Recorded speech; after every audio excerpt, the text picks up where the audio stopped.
Bonsoir à tous, bonsoir depuis Port Moresby en Papouasie-Nouvelle-Guinée pour la cérémonie d'ouverture de ces 15e Jeux du Pacifique. Nous sommes heureux sur nos antennes de la première avec Ronnie Poutourou. Bonsoir Ronnie. Bonsoir Eric. Nous sommes heureux de vous proposer cette soirée exceptionnelle avec la retransmission de la cérémonie d'ouverture de ces Jeux.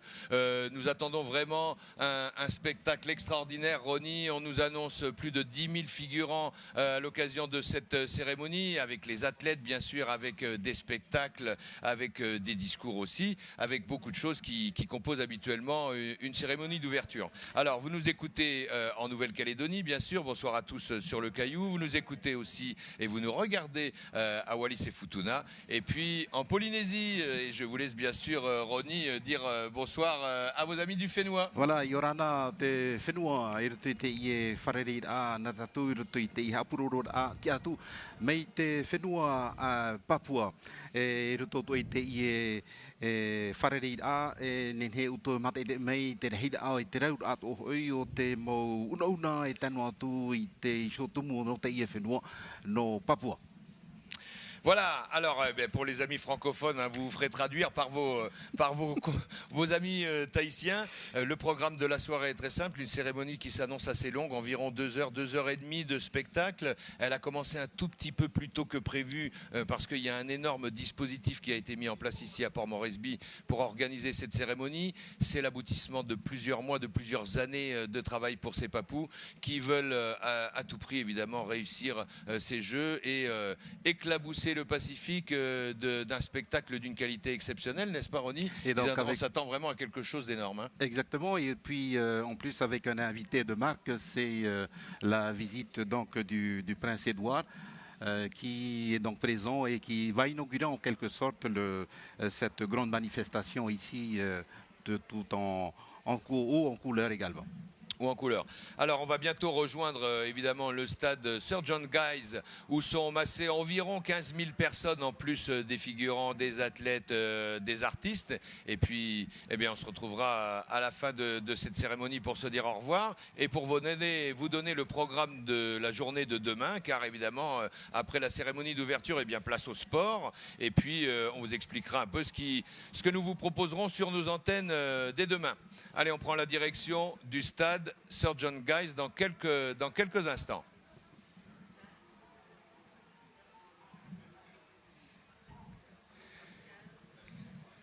Avec le prince Andrew, donc, hein, comme invité de marque. Il y a 4 ans, le président français Nicolas Sarkozy avait ouvert les Jeux de NC 2011. Eh bien, cette fois-ci, la reine d'Angleterre, la reine Elisabeth, est représentée par le prince Andrew. Nous allons bientôt rejoindre le stade. Nous avons déjà le son et nous pouvons vous dire que la clameur est déjà présente. L'ambiance est déjà exceptionnelle dans ce stade avec des jeux de lumière que vous découvrez dès maintenant. Le stade Sir John Guise, donc en plein cœur de Port Moresby évidemment plongé dans la nuit.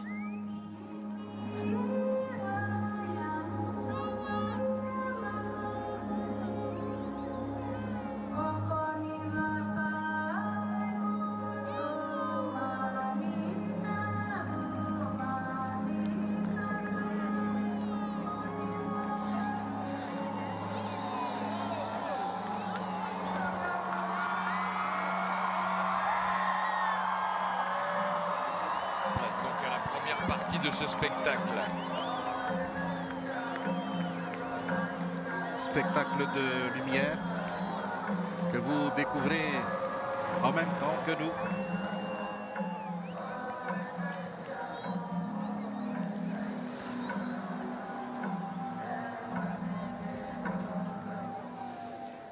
Il y aura en gros 3 parties dans cette cérémonie. D'abord une partie spectacle, hein, avant l'arrivée des drapeaux bien sûr, et puis l'entrée des athlètes sur le stade. Il y aura évidemment de la musique, des danses, un certain nombre d'exhibitions, beaucoup de groupes de musique, de guitare, de chants traditionnels, de danse évidemment, une partie protocolaire en toute fin de programme avec les discours et puis la cérémonie sera clôturée par la mise à feu de la vasque de la flamme des Jeux. Allez, on vous laisse profiter un petit peu du spectacle avec les danseurs.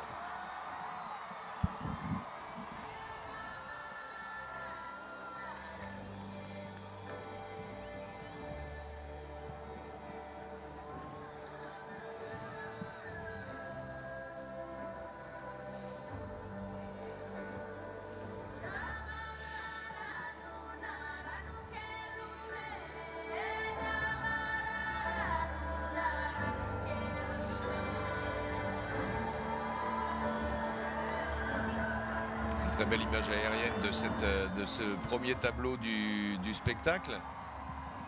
Un spectacle évidemment qui mettra en valeur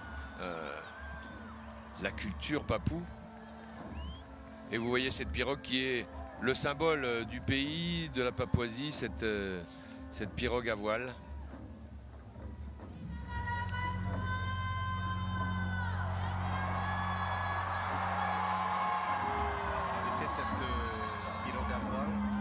Très symbolique ici en Papouasie-Nouvelle-Guinée, qui symbolise ainsi l'utilité du transport à une époque, des produits du territoire.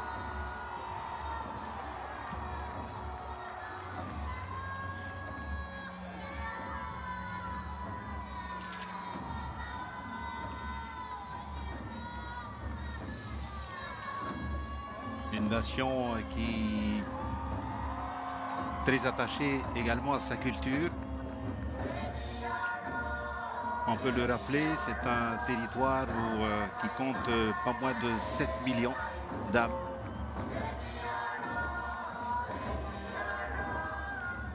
C'est un grand pays. Alors ces pirogues illuminées, hein, elles sont très grandes, elles sont au nombre de 12. Et pourquoi 12? Eh bien parce qu'elles représentent les 12 villages motus du pays. Elles sont portées par des danseurs. 42 danseurs pour les porter. Et puis, on va vous laisser découvrir, mais elles vont se regrouper à un moment.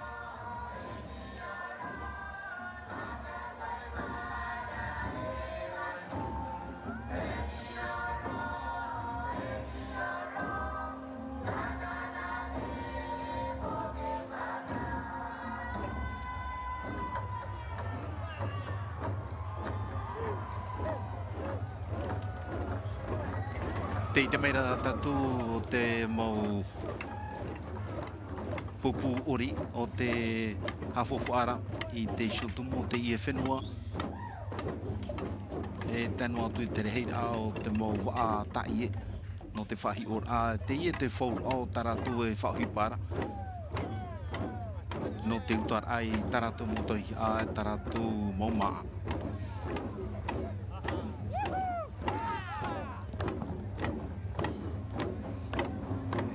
Culture très vivace dans ce pays. D'ailleurs, quand on parle de pirogue, eh bien, c'est une discipline qui est pratiquée également dans ce territoire et qui figure au programme de ces Jeux du Pacifique.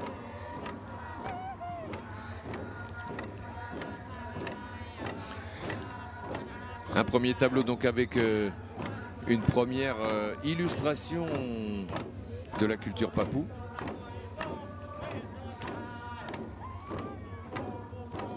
Alors on tape sur ces petits tambours qui ressemblent un peu au toéré tahitien, mais qui ne se jouent pas de la même manière et qui n'ont pas la même fonction. On appelle ça ici le kuntu.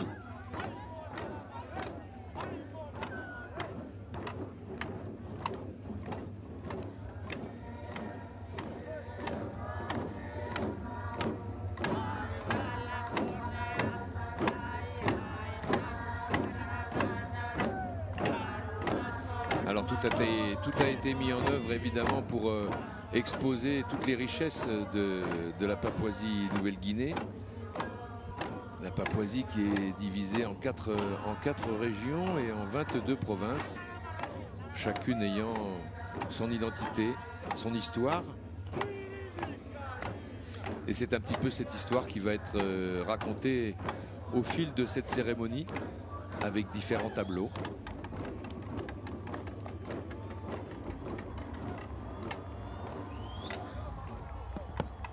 Une culture très riche et une identité très forte, d'autant que cette année, au mois de septembre, la Papouasie-Nouvelle-Guinée va fêter les 40 ans de son indépendance.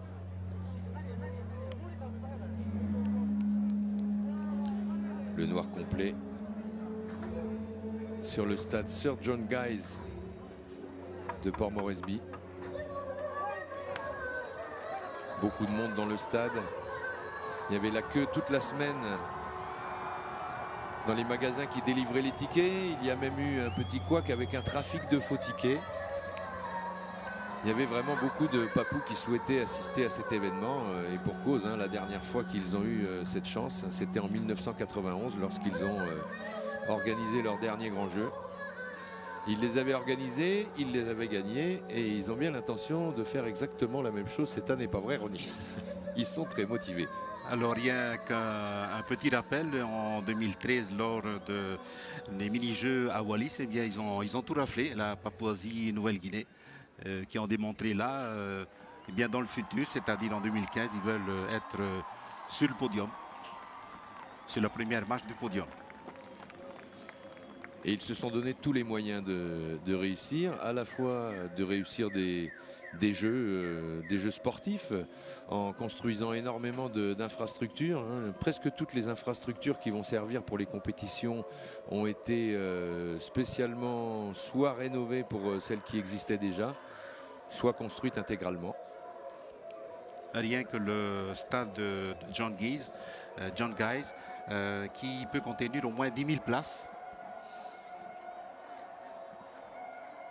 Mais les athlètes qui ont participé aux Jeux de 1991 ont défilé déjà dans ce stade, mais il n'avait pas du tout cette allure-là, puisqu'il était au même endroit, mais ils l'ont complètement rasé pour construire un stade tout neuf, de toute beauté. Et ils l'ont particulièrement bien décoré pour ce soir, pour offrir à toute la région le plus beau visage de la Papouasie-Nouvelle-Guinée.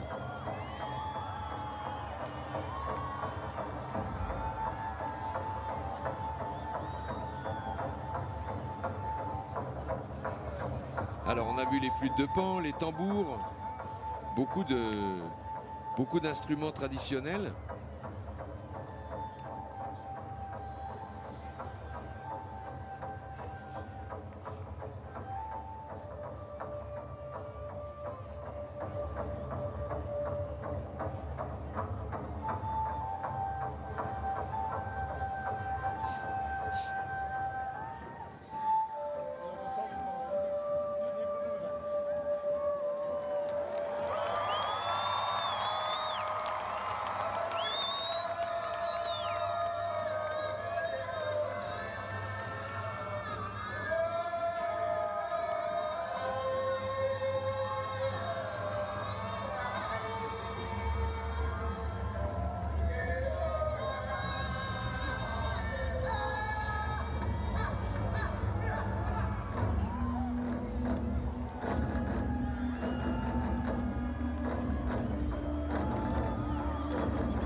Voilà, c'est comme un appel à la convivialité. Ces danses.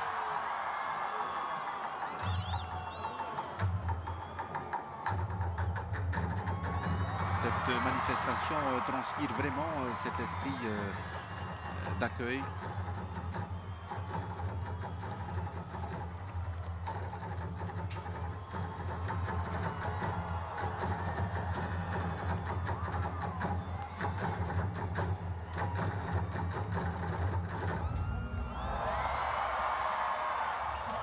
Alors les 4 tours que vous voyez au centre du stade, eh bien ces 4 tours représentent les 4 régions de la Papouasie-Nouvelle-Guinée, comme nous vous le disions tout à l'heure. C'est à la fois une représentation des régions et un appel aussi des tribus, des 860 tribus qui composent la Papouasie-Nouvelle-Guinée. Et chacune des tours donc représente les régions. Alors il y a la région des Highlands, les hauts plateaux, la région du sud, la Southern, et puis la région des îles, et enfin la région de Momassé.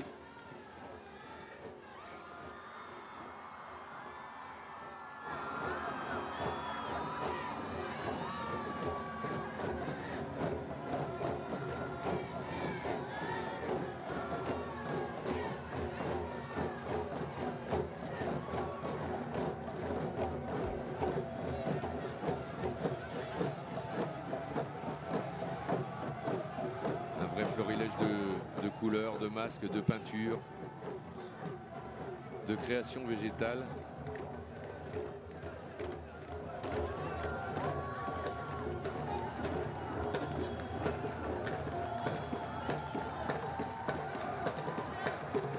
Alors une petite anecdote, ce que nous avons rencontré avec un papou qui nous a parlé de la langue. Il faut tout simplement savoir qu'il y a 700 langues et ce qui donne aussi cette grande différence à travers les régions et les couleurs également qu'il représente ici.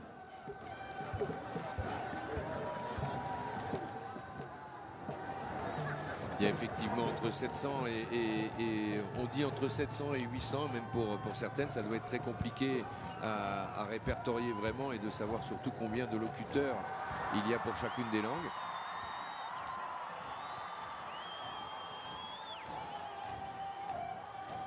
Mais on parle aussi, indépendamment de l'anglais qui est la langue officielle, on parle deux langues principales ici qui sont le motu et le pidgin, selon les régions.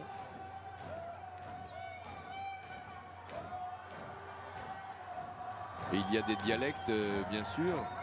Et puis une adaptation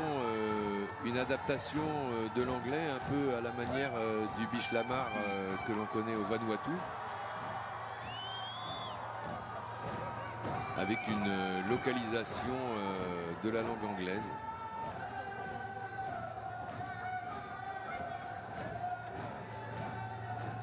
Regardez cette féerie de couleurs, de costumes, de peintures.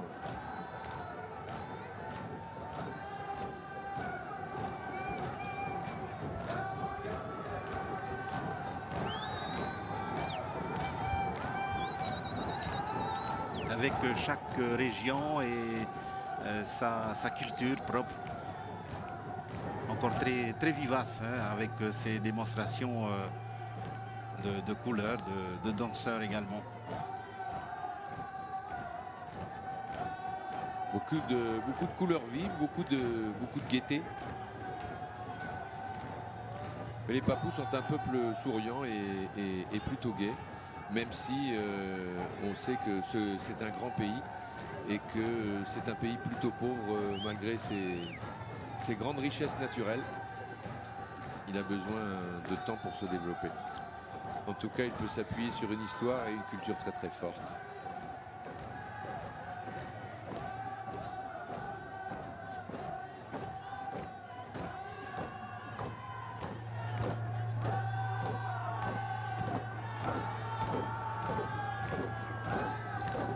Alors les organisateurs évidemment ont voulu associer la plus large partie de la population et évidemment s'approcher d'une représentativité complète en termes régional et culturel. Et puis on a évidemment beaucoup fait appel aux enfants aussi, on va le voir à l'occasion de cette cérémonie. Des élèves des écoles notamment qui vont participer aussi au spectacle. C'est vraiment un événement national que tout le monde attend ici. C'est un événement à très gros budget aussi. Mais les gens ont suivi vraiment leur leader politique et le comité organisateur parce qu'ils avaient vraiment envie d'accueillir les pays de la région chez eux ici et de leur montrer ce qu'ils savaient faire.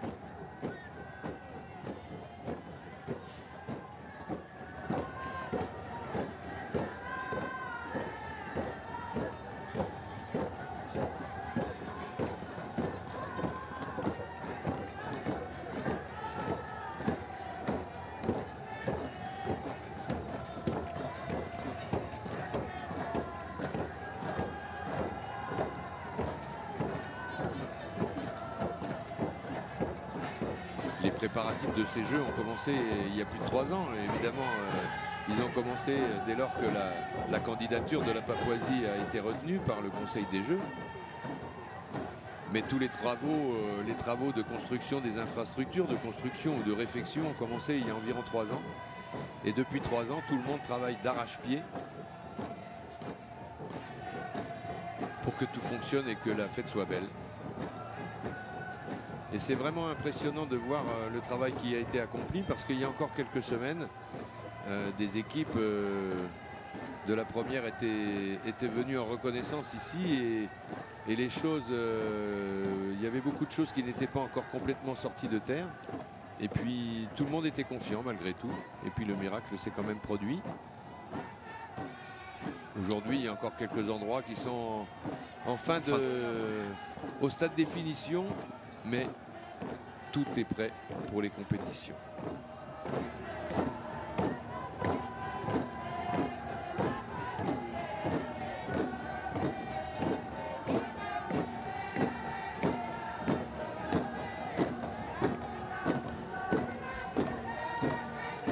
Quand on regarde les coiffes notamment, Ronnie, on imagine le temps qu'il a fallu pour réaliser, pour confectionner ces magnifiques costumes.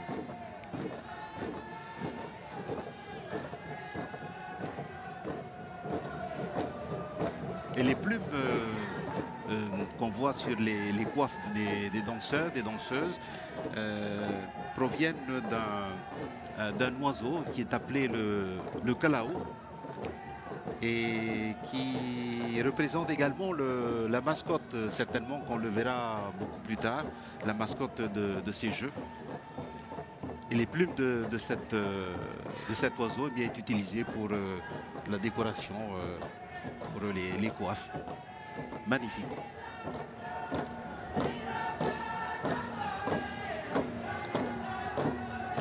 La mascotte Toura que nous découvrirons tout à l'heure.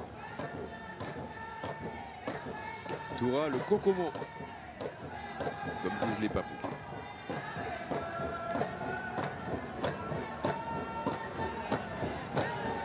Alors en langue moutou, Toura signifie ami, ou synonyme d'amical, d'accueillant, d'hospitalier. C'est un petit peu ce qui reflète dans ces danses.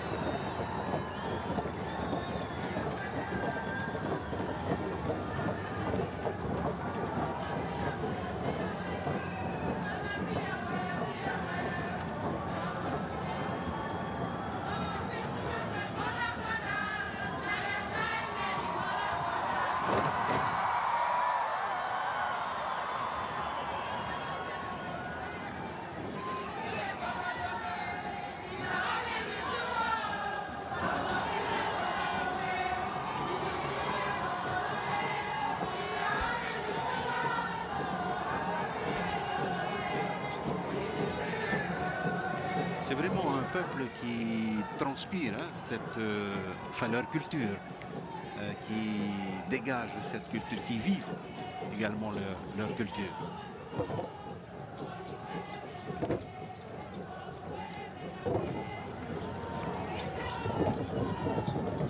Regardez cette forêt de plumes. C'est magnifique et ça fait beaucoup de monde sur la scène centrale du stade Sir John Guy's.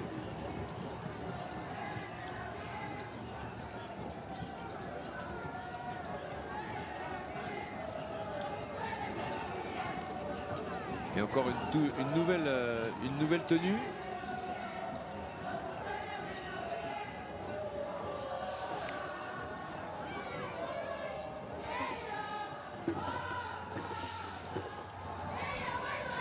Là, on aura vraiment un aperçu complet de tous les costumes traditionnels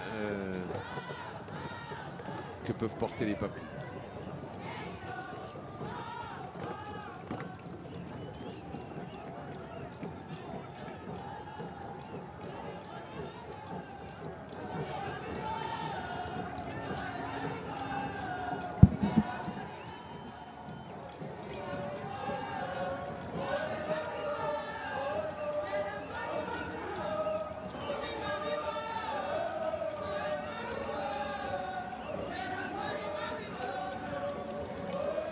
C'est toujours impressionnant de voir la coordination qu'il y a entre les différentes troupes de danseurs, d'autant qu'évidemment, événement exceptionnel, répétition exceptionnelle aussi.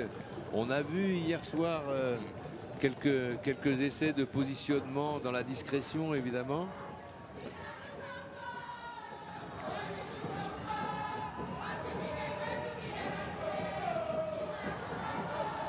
On a vu également des chorégraphes régler vraiment au millimètre près les pas.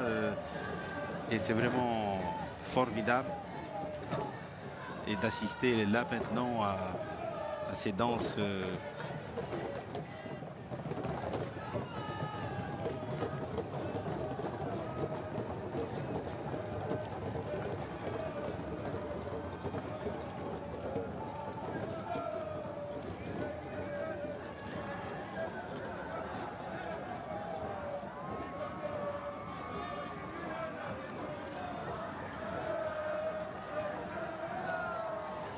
Il y a vraiment une inventivité en plus hein, dans la manière d'exploiter les choses qui sont offertes par la nature.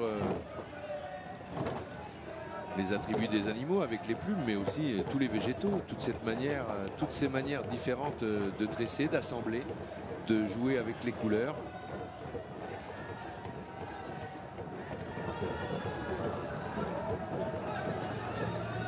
Alors c'est sûr que il y a aussi des fougères, il y a également des fibres végétales, il y a des plumes, ce qui représente énormément de travail de préparation ou la confection de ces costumes.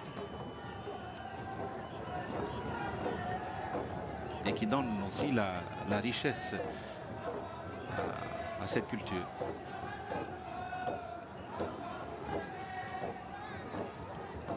Donc là, on a un autre tableau qui se présente.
Au milieu des danseurs, là, des coiffes qui sont vraiment hors normes en termes de taille.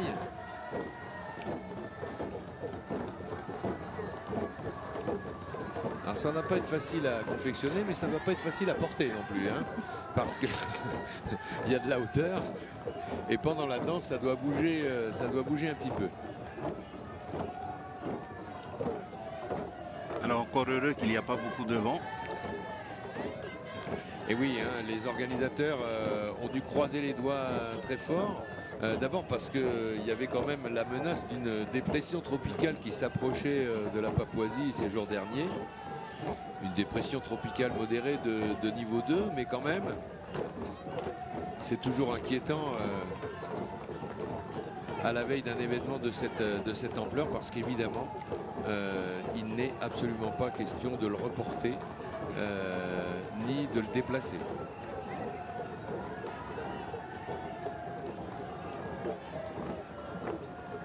Et ce matin, le temps était couvert et on craignait beaucoup la pluie. Et finalement, le ciel s'est dégagé. Oui, il y a eu quelques gouttes en fin de matinée, c'était pas bien méchant. Et puis ça s'est calmé. Ce qu'on peut dire, c'est que la Papouasie, qui est assez proche de l'équateur, hein, qui est un des pays de la zone Pacifique les plus au nord de la région, juste au-dessus de l'Australie, eh bien, on est au début de la saison sèche ici. Une saison sèche qui va aller jusqu'au mois d'octobre-novembre avant de laisser sa place à la saison des pluies. Une température constante ici, environ 28 degrés, entre 25 et 28 degrés.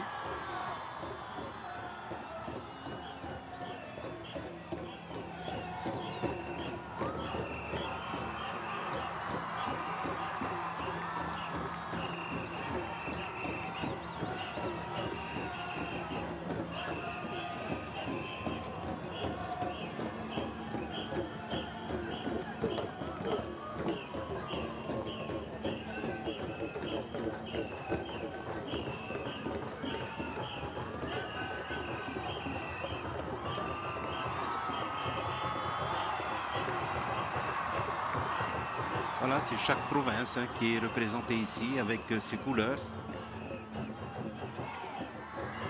avec ses danses.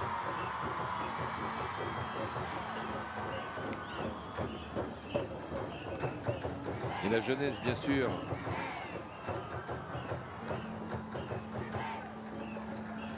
L'espoir et l'avenir de ce pays qui poursuit sa route vers le développement économique.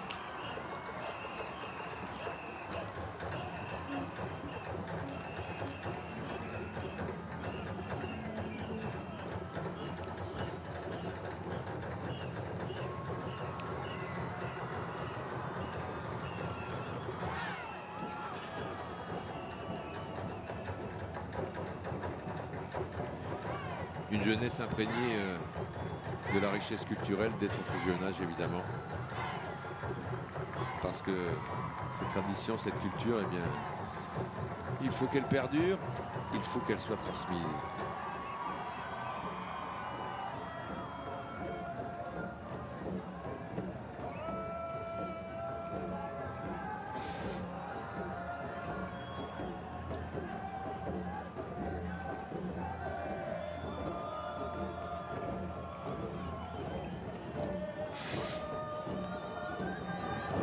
Il y a vraiment une diversité exceptionnelle dans tous ces costumes.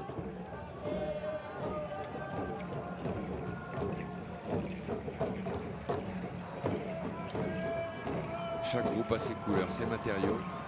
C'est vraiment très très beau.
On dira même que chaque province a sa spécificité, soit tournée vers l'agriculture, soit tournée vers aussi sur la nature, sur le respect de la nature ou sinon sur son aspect purement lié à l'histoire, sur l'aspect guerrier.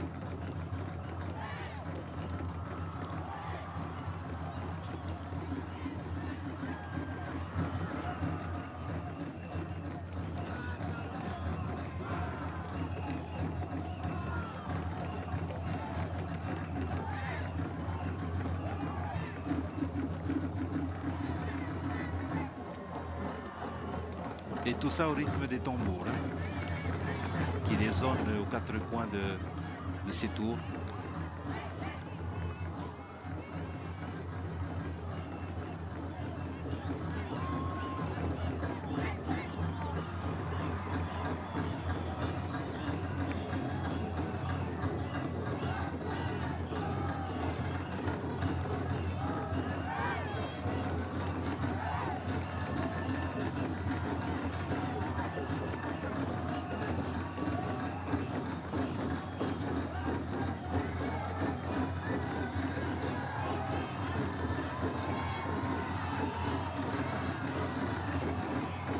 là, on n'est pas loin de la tradition de la danse calédonienne, le pilou-pilou, et plus près également de la danse tahitienne.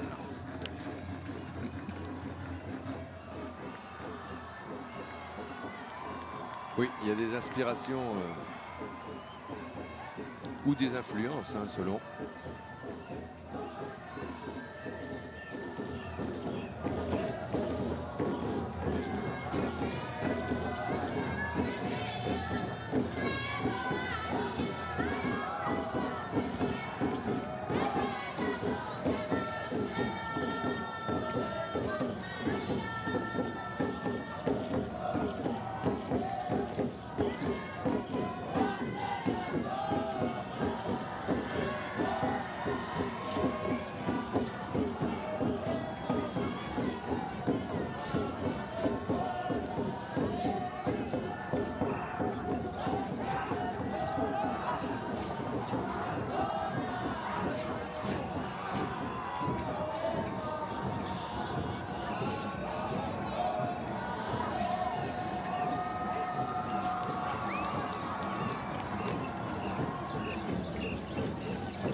Les oiseaux papous multicolores.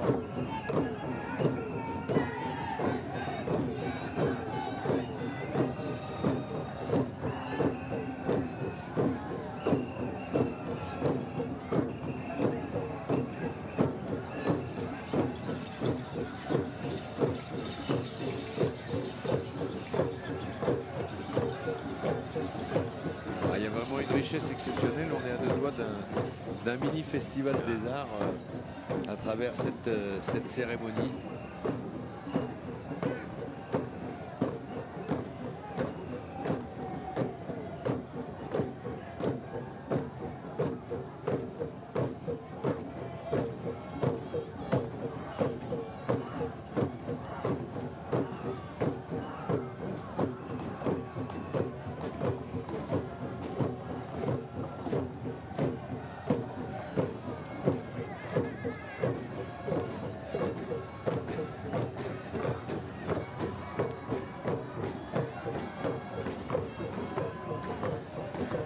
Magnifique comme coiffe.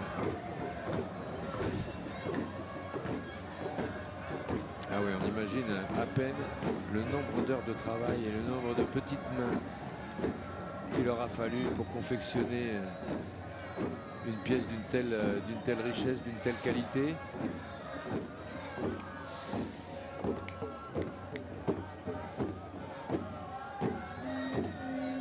Si les Chinois veulent faire de la contrefaçon, ils ont intérêt à s'accrocher.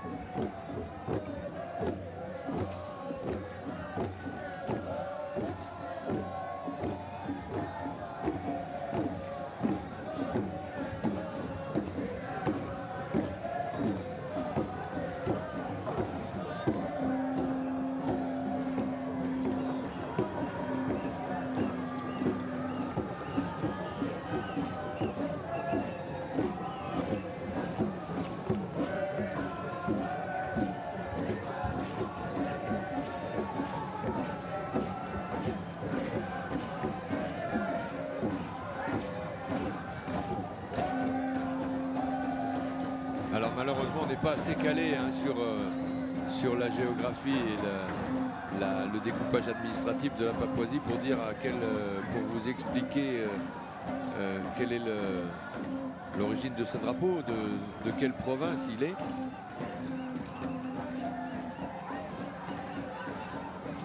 On rappelle qu'il y a 22 provinces dans ce pays. Un pays très très étendu, très vaste. Avec beaucoup de zones encore qui sont très difficiles d'accès.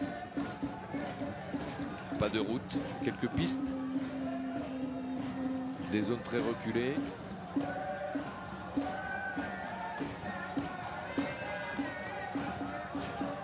Ce qui ne fait que s'ajouter à la complexité du contexte papou. Avec un pays frontalier qui touche l'Indonésie. Et des relations un peu tendues, on va dire.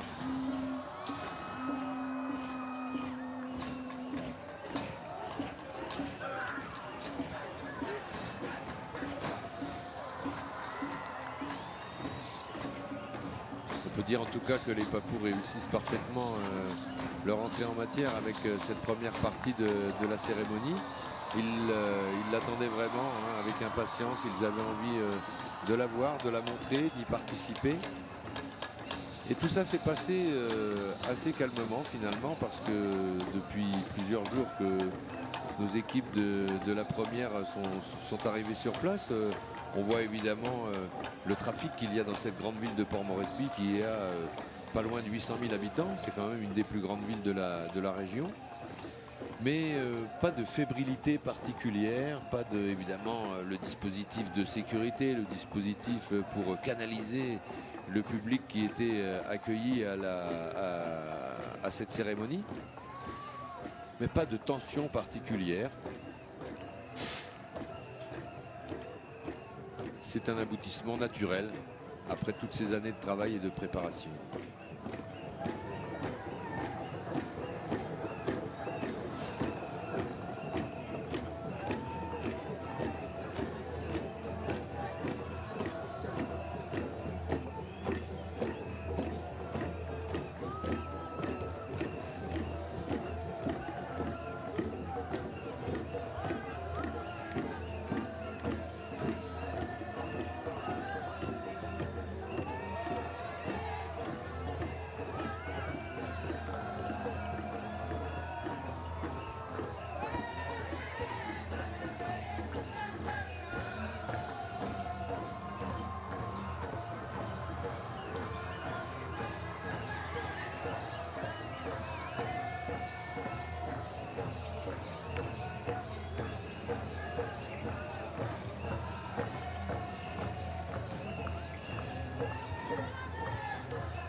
Le point commun à tous, hein, Ronnie, c'est vraiment ce petit tambour là.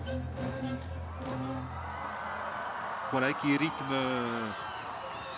disons, toute la cérémonie et toutes les chorégraphies ici menées par chaque groupe de chaque province.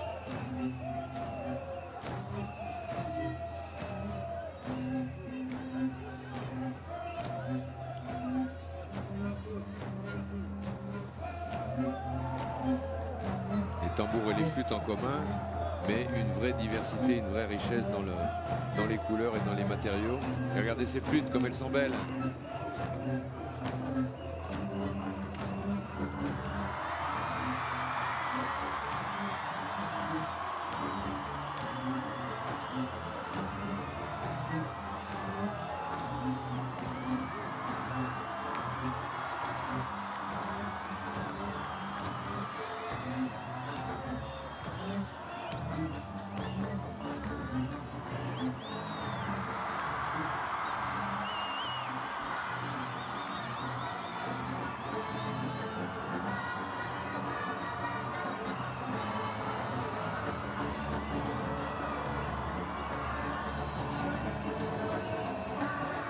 Voilà, cet autre costume qui est fabriqué avec des fibres de bourreau qu'on retrouve aussi ici. On retrouve en Polynésie, même en Nouvelle-Calédonie ou à Wallis et Futuna.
Un petit peu plus asiatique sur ce tableau, tant dans le chant que dans le style des costumes.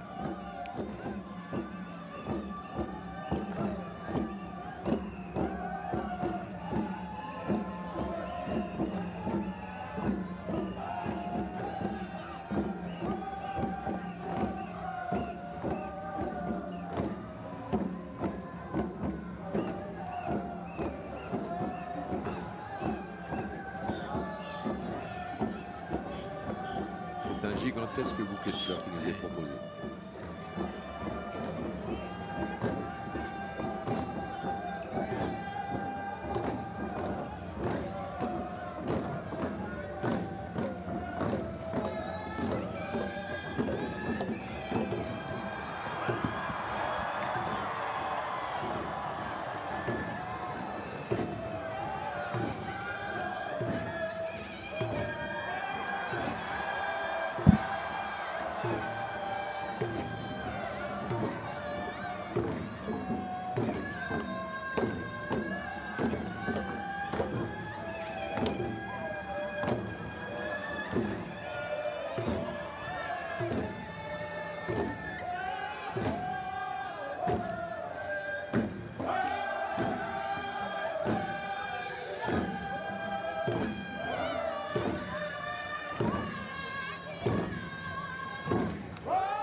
Là, on nous propose un autre tableau.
perfection remarquable.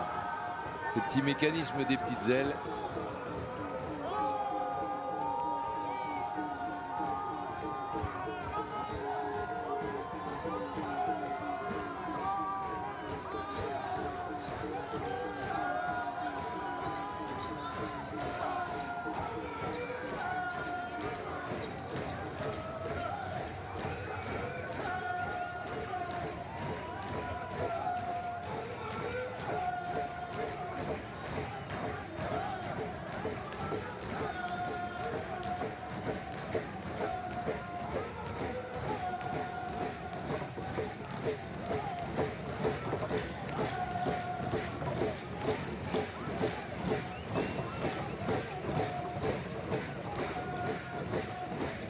Tenue plus guerrière avec les haches et les flèches.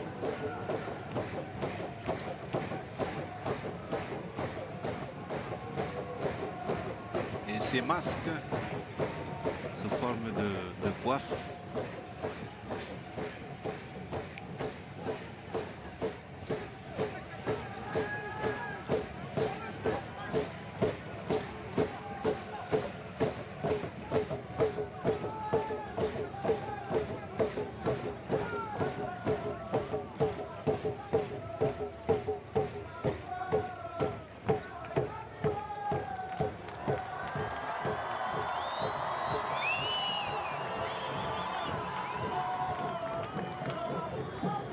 Alors il semblerait que l'on s'approche de la fin de la première partie de cette cérémonie avec le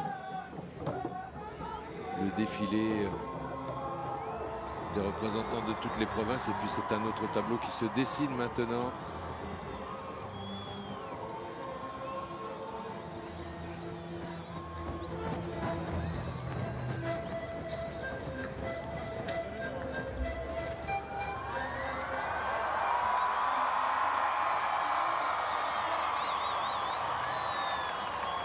Voilà, avec le symbole. Le drapeau de la Papouasie-Nouvelle-Guinée, ce rouge et noir. Mesdames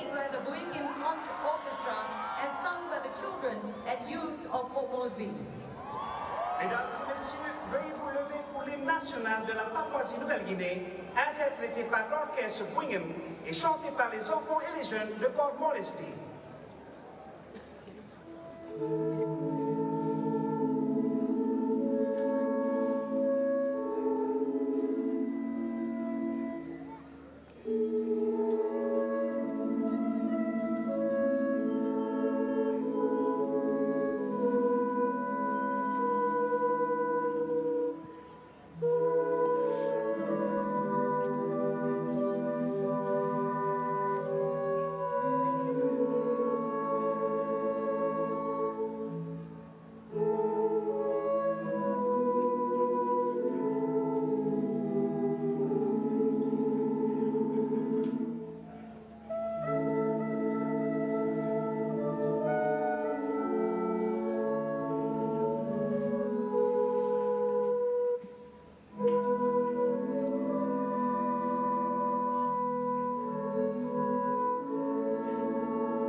Voilà, c'était donc l'hymne national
Elle était bien mignonne cette petite fille pour chanter l'hymne de son pays. 40 years ago, our founding mothers and fathers created our Constitution to guide the development of a new, independent, free Papua New Guinea. Tonight, together, we honor and reaffirm those words. We, the people of Papua New Guinea, united in one nation, pay homage to the memory of our ancestors, the source of our strength and origin of our combined heritage. Acknowledge the customs and traditional wisdoms of our people, which have come down to us from generation to generation.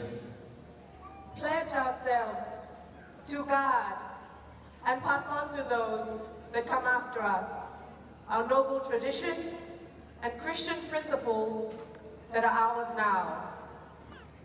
And we assert, by virtue of that authority, that all power belongs to the people, acting through their duly elected representatives.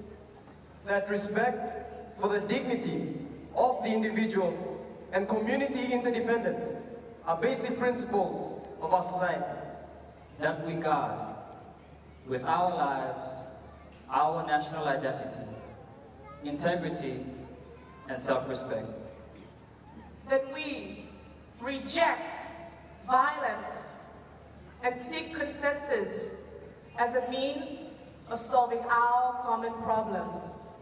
That our national wealth, won by honest, hard work, be equitably shared by all. That Papua New Guinea's resources. Alors on assiste à un appel à l'unité nationale, évidemment, à l'occasion de l'ouverture de ces Jeux, mais aussi dans le cadre de la préparation des festivités des 40 ans de l'indépendance du pays. Ces jeunes qui parlent rappellent qu'il y a 40 ans, les anciens ont fondé un pays, qu'ils ont écrit une constitution pour définir un cadre et des objectifs, évidemment, pour les générations futures. Un guide pour la nation. Et donc ils évoquent leurs rêves, leurs projets, leurs attentes, avant d'accueillir ce soir les pays du Pacifique.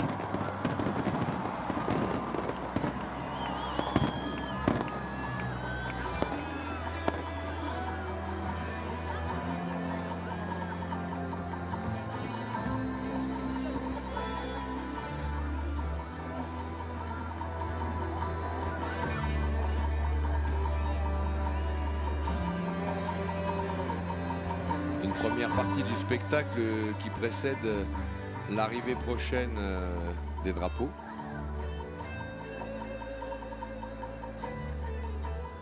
Et notamment évidemment celui des Jeux du Pacifique. Ladies and gentlemen, the moment we all have been waiting for. Please welcome into the arena the athletes of the 15th Pacific Games. Et on annonce, comme vous venez de l'entendre, l'arrivée prochaine, l'entrée prochaine des athlètes dans l'enceinte du stade.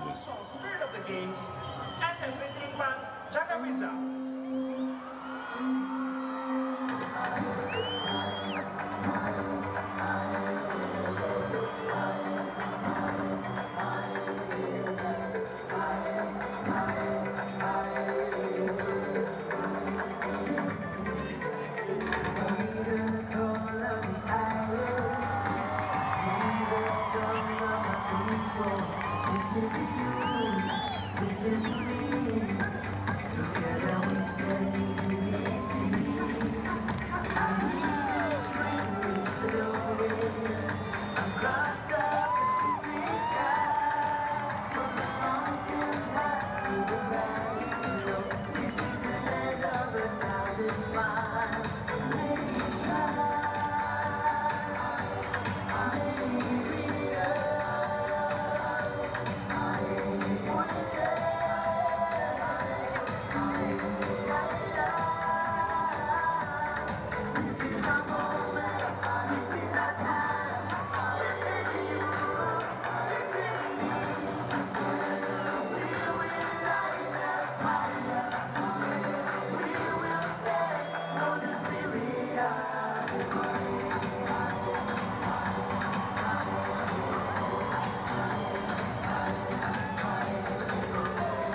commencent à faire leur entrée dans le stade. On vient de voir la délégation de la Nouvelle-Calédonie en rouge et gris qui entre la première dans le stade, puisque la Nouvelle-Calédonie était le dernier organisateur des Jeux du Pacifique en 2011. Alors que parallèlement, la cérémonie prend une tournure un petit peu plus moderne.